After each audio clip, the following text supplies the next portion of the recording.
ሴት እንደኔት ብለ ሴት እንደምታስፈልገው በጣም እርግጠኛ ነኝ። ሩታ ሞኝ ሴት ነች። ሩታ አትገባው ነው ለአብርሃም። አንቺ እንደዛ ነው። ሩታ ለአብርሃም አትገባው። ሩታ በጣም ጠንካራና ብልህ ሴት ነች። ራስሽን እንደማን ነው የምታየው?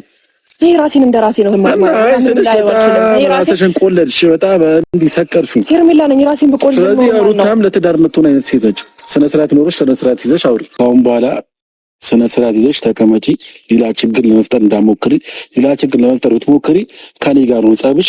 እኔ ደግሞ እንደዚህ በዋዛ መለቅሽ አይነት ሰው አይደለሁም። ስነ ስርዓት ይኖርሽ። አብርሃም አጠገብ እደርሳለሁ ብትይ ከኔ ጋር ነው ጸብሽ። ሁለተኛ አብርሃም አጠገብ እንዳደርሽ ላይሽም አልፈልግም። አንቺና አብርሃም ፈጽሞ አብራችሁ ማትሆኑ ሰዎች ናችሁ። ስለዚህ ራስሽን ወጥቶ ነው የሚሻልሽ። ነግሬሻለሁ። እሺ ፍሬም ቆይ አንዴ ቆይ በእግዚአብሔር አንቺ ታውራ ለቀሽኝ አውሪኝ። እሺ ቢያንስ በመጀመሪያ ደረጃ ለቀሽኝ አውሪኝ። አብርሃም አጠገብ እንዳደርሽ በእግዚአብሔር ፍሬም በእግዚአብሔር ነገርኩሽ።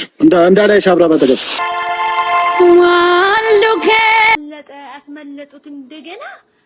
አረ ሄርሜላ ይደብራል። ተይ ክብርሽን ጠብቂ።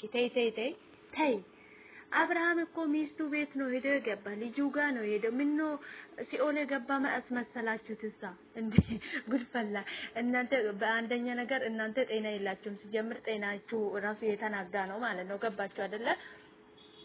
በነገራችን ላይ ሩታ የሰጠችው ሀቢል አብርሃም የሰጠችው ነው መልሳ የሰጣት ነው መልሳ የሰጠችው ማለት ነው። አንቺ ያኔ ሰዓት ስታስርለት እንዴት ተሰጠሽ? እንዴት አድርገሽ ነው የሰጠሽ ብሎ ለምን አልተጠየቅሽም ነበረ? እንዴት ሰጠሽው አንቺ ለምን ፍሽ ላልሆነ ወንድ ማለት ነው።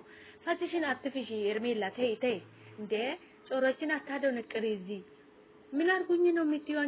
አንቺ ይወጣ የለሽም እንዴ? ቆይ አንቺ አይምሮሽ አይሰራም እንዴ? ምነው ጭንቅላትሽ አይሰራም እንዴ? አብርሃምን ካላየሽ አብርሃም እኮ ወደ ሚስቱ ነው ሄደው እንጂ የትም ማለት